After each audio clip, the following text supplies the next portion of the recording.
Hello everyone, this is Dr. Shruti Devi. I'm doing my fellowship in Gynecological Oncology in Narayana Health City, Bangalore. September is the Gynecological Cancer Awareness Month, and we would like to use this opportunity to share some information so that women of our country can be aware of the issues they might be having. And it's a very depressing fact that around 1 lakh women die in India due to gynecological cancers, which includes cancers of cervix, uterus, ovary, tubes, and of the vagina and vulva. So most of these people could have had a better survival if they had arrived at the hospital earlier. And so with us we have Dr. Rohit Ranade, consultant gynecological oncologist and robotic surgeon, Narayana Health City, Bangalore. Sir will answer some questions, important questions, and create some awareness for you people. Okay, thank you, Shruti. As you have already said, September is the World Gynecological Cancer Awareness, and it's very unfortunate that we still see a substantial amount of gynecological cancers in our country. Yes, sir. And ultimately, the lady is a mother, she's a wife, or she's a daughter-in-law to somebody, and we know if one person in the family, how important is a lady to a family, and if one person in the family suffers, then it's ultimately the family would suffer. So I think it's important for the women in this country to be aware of these symptoms and to take help early. So first let us discuss about the cancer of cervix, because around 96 new cases are reported every year in India, and around 60,000 people die out of cancer cervix. So what are the symptoms a person might have if they're having cancer? Before that, I would like to touch upon a topic. What are basically gynecological cancers? So Please, to yes. just go. So it essentially means cancers which occur in the reproductive system of a lady. Now that could include cancers of the cervix, as you said, which is the mouth of the uterus. It can be cancers of the uterus proper, which is known as the endometrial cancer.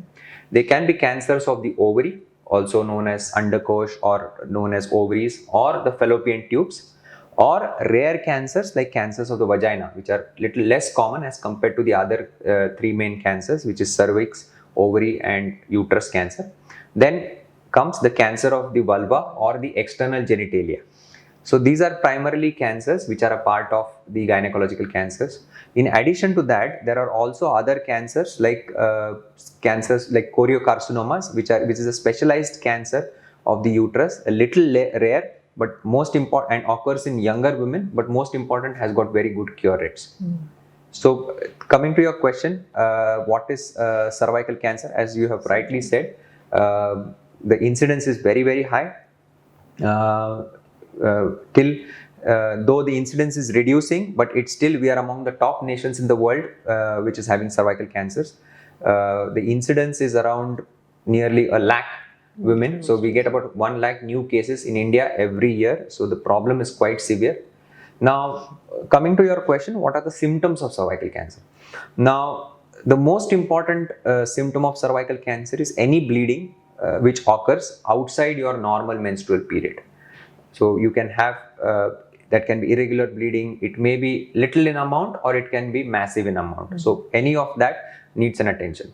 Another important symptom is if you have foul smelling vaginal discharge for a long time. That is also a very important symptom of cervical cancer. Now, another important thing is bleeding after sex or bleeding after sexual activity, in medical terms known as postcoital bleeding, is also an important symptom of cervical cancer. So cardinally, these are three main important symptoms which a lady might present. Other symptoms in which could be weight loss or pain in the abdomen, which is going to the legs, or reduced urine output, like if somebody is passing less amount of urine per day. Per se, these symptoms occur in more advanced stages. The earlier three symptoms which I told are the main symptoms of cervical cancer. Are there some women who are at higher risk for cervical cancer? Yes. So if you look at the guidelines, now there are some risk factors which are documented.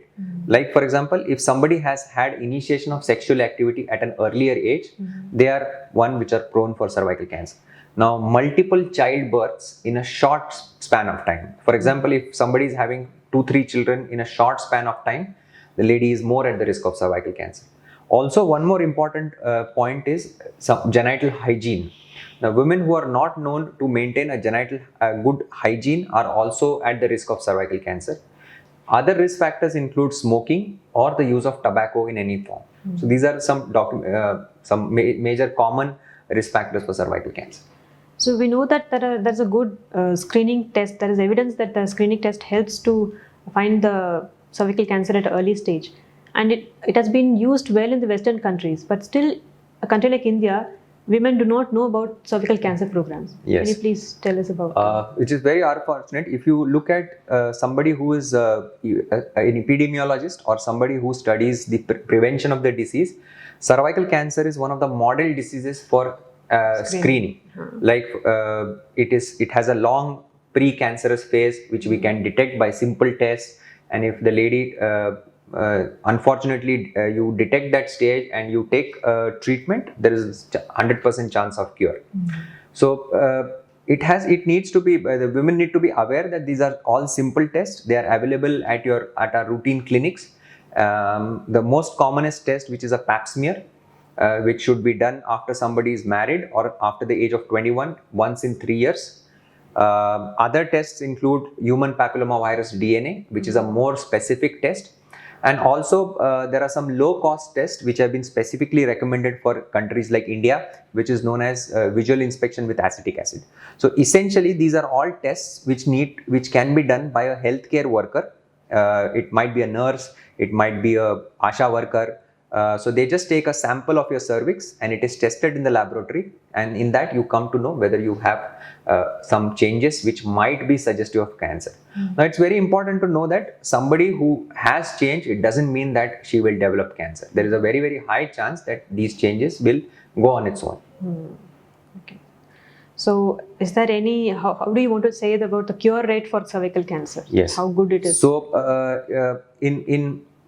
talking in terms, it's one of the best cancers to have if the lady comes in first stage. Cure rates are as high as 90-95%. It needs to be diagnosed early. It needs to be evaluated with tests like an MRI or a CT scan, depending on the availability. A biopsy is also important. And then if it's in the early stage, surgery is the treatment of choice.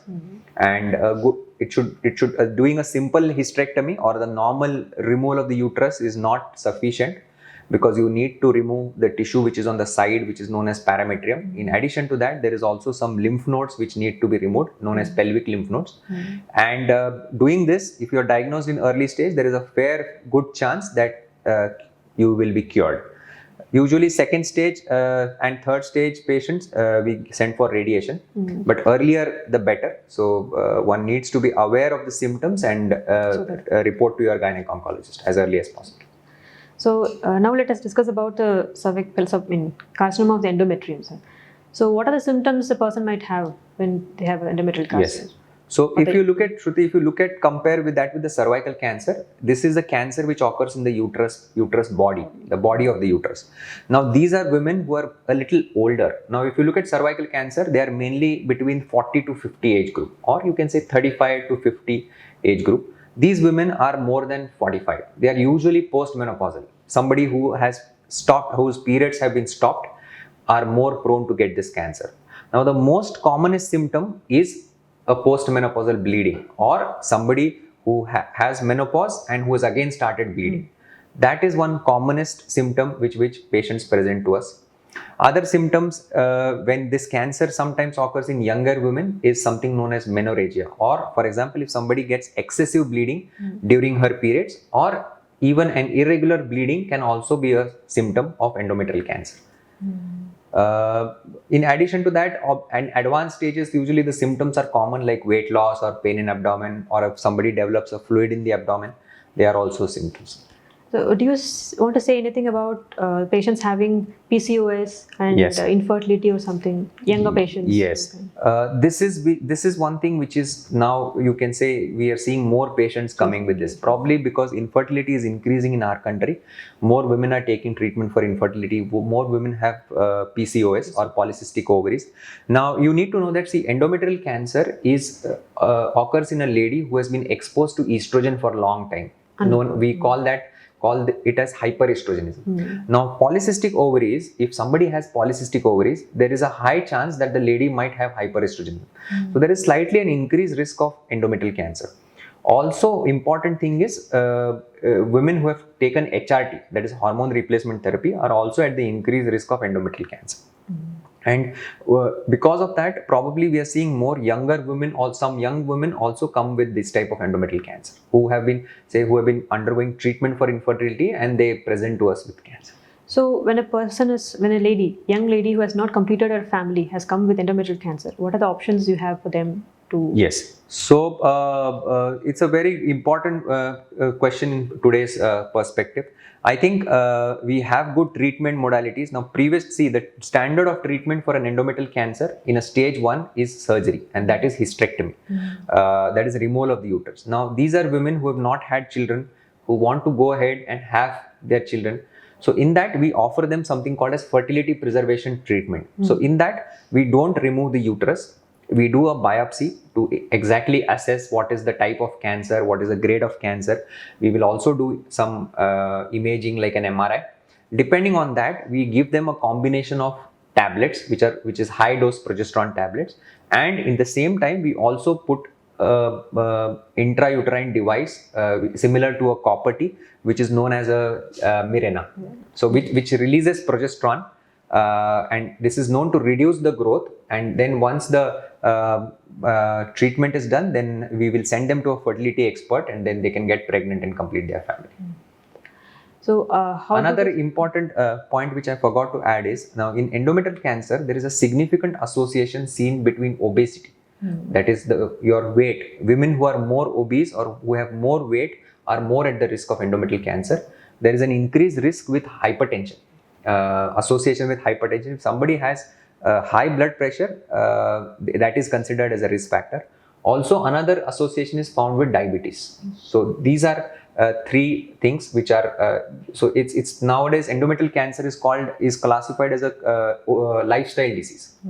So that is why women need to be aware of their symptoms. I would just suggest one thing: any amount of, even a single episode of bleeding after menopause should not be ignored, and you should visit your gynec oncologist for a biopsy or for evaluation. So how good is the cure rate for cervical cancer? Again, endometrial cancer, stage 1, it is one of the better cancers to have. Cure rates are as high as 95%. Now, whenever we talk in terms of cure in cancer, it is always in 5-year survival. Endometrial cancer is probably one of the best diseases to have survivals as high as 95% in 5 years. And the role of minimal invasive surgeries in? Yes. So initially, previously, all these cancer surgeries were done via the open technique. So we had the lady had a big cut on the abdomen. They stayed in the hospital for 5-6 days. They were in the ICU for 1 to 2 days. They could not have food immediately after surgery. Most important distressing thing was to have pain. So the pain is something which is very distressing, and that is probably the single most factor while people dread of surgery. Now, endometrial cancer is one of the cancers where there is definite level 1 evidence, or there is a good, solid, credible evidence to offer minimal access surgery. Now, what is minimal access surgery? Minimal access surgery is either a laparoscopic surgery or the more advanced form known as robotic surgery, where the patient doesn't get a cut on the abdomen, but instead of that, there are small holes which are drilled into the abdomen, and using long instruments, the surgery is done. The same surgery, what we would have done by open surgery, is done via that surgery. It's absolutely safe. There is good data to support it. The blood loss is much less. The pain is much less. Patient can be discharged early. The overall recovery is much faster, and at the cost of not hampering the oncological outcome. Somebody can get back to their office, resume all their duties very quickly. And if somebody requires further treatments like chemotherapy or radiation, also the delay is much less in minimal access surgery. So now let us discuss about the cancers of ovaries, sir. So we know that the symptoms for ovarian cancer is very vague. So what are the symptoms which could occur, and how frequent they should be for the patient to come to the doctor? Ovarian cancer is still, you can say it is still an enigma, which all of us are still struggling. Unfortunately, as if you compare cervical cancer and endometrial cancer, the symptoms of ovarian cancer are absolutely vague. You can come with any symptom. Like you can have simple gastritis, you can have a vague discomfort in the abdomen. Somebody might just come with vomiting. Now, there is a group of women who come with an ovarian mass, with a big ovarian mass. Now, sometimes this ovarian mass will press on the bladder, that is a urinary place, or on the rectum. So, these women usually come with a history of that they have to go and pass urine frequently, or there is a sensation that you are not passing your motions correctly. So, that these are some symptoms which are there. Or as we mentioned, they can come with vague abdominal pain, weight loss, or simply just swelling of the abdomen is also can be one you can say symptom of ovarian cancer. Okay, sir. So who are the people who are at high risk for ovarian cancer? Yes. So again, if you look at it as similar to endometrial cancer, these are women who have more estrogen in their body. Now, somebody who is taking somebody who is taking hormonal tablets, or somebody who has undergone basically treatment for an infertility, is at the risk of developing an ovarian mass or an ovarian cancer. Women who have previously had an ovarian cyst are at the risk of developing ovarian cancer. Now, if you ask me one risk factor or one cause, there is no single cause for ovarian cancer. In ovarian cancer, there is also a genetic risk which is known. Like if you look at the data, in India, about 18 to 22% of women are said to fall in the genetic category A. So this disease runs in the family. Now this is known as hereditary breast and ovarian cancer, where women of a particular family are susceptible to breast cancer and ovarian cancer. It is because of a mutation in a gene called as BRCA. This is popularized because of Angelina Jolie, whose family had that illness, and she chose to do prophylactic measures to prevent it. So in all this, these are the risk factors and for ovarian cancer. Is there a role of family history in endometrial cancer also, sir? Just because you told us about. Yes. Now there is also a small role of a family history of a genetic component in the endometrial cancer as well. It is known as this is mutations on either on the MSH receptors or the MLH receptor. So this is significant. It usually causes endometrial cancer or gastrointestinal cancers, that is colorectal cancers. So somebody who has a intestinal cancer should be careful about an endometrial cancer as well. Though the incidence is not as high as a BRCA gene, but it's around 5%. And these cancers usually occur in younger women. So sometimes you see somebody coming, a 35, 40-year-old with an endometrial cancer, you need to investigate that. So, and any cancer screening methods for ovarian cancer, sir? Unfortunately, no. I mean, if you look at, they have done 2 large trials in United Kingdom, which have looked at whether some screening modalities like ultrasonography or a CA-125 is useful in detecting ovarian cancer. So none of these modalities was found to be significant. But I mean, those who can afford can get an ultrasound screening done once a year.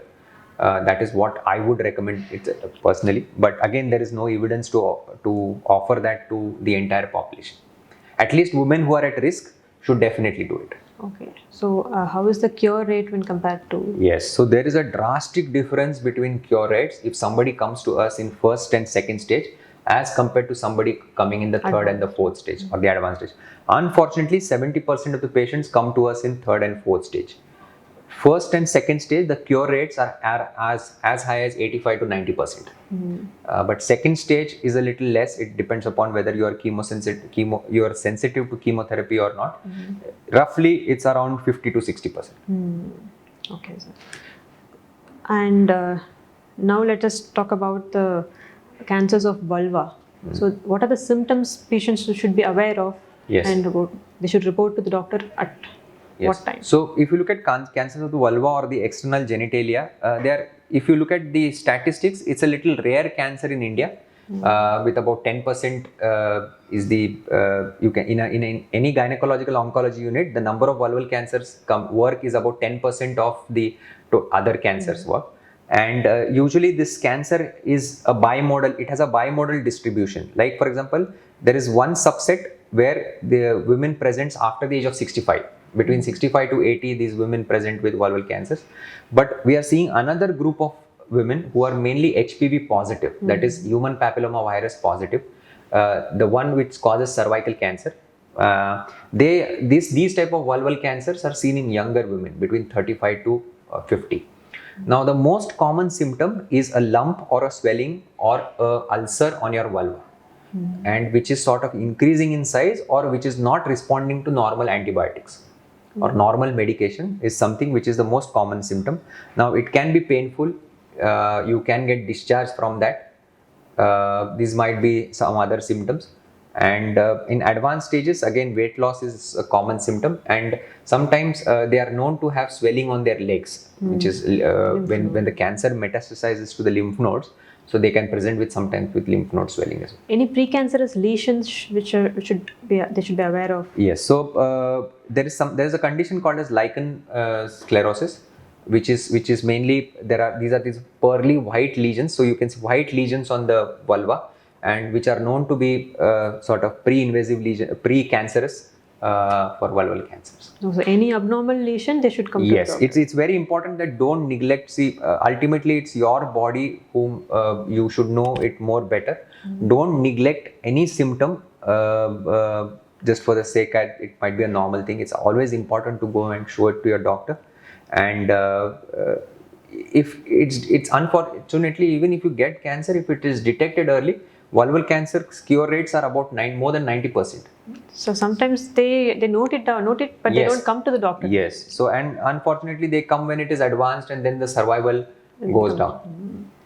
So are there any vaccine preventable cancers? Yes. Any role of injection? Yes. So if you look at cervical cancer, as I told you, it's caused because of a virus that is known as human papilloma virus. So we have two strains which are common, which is 16 and 18, and there are other high risk factors also, total 9 strains. Now we have vaccines which act against some of these strains. In India, there are two types of vaccines which are available.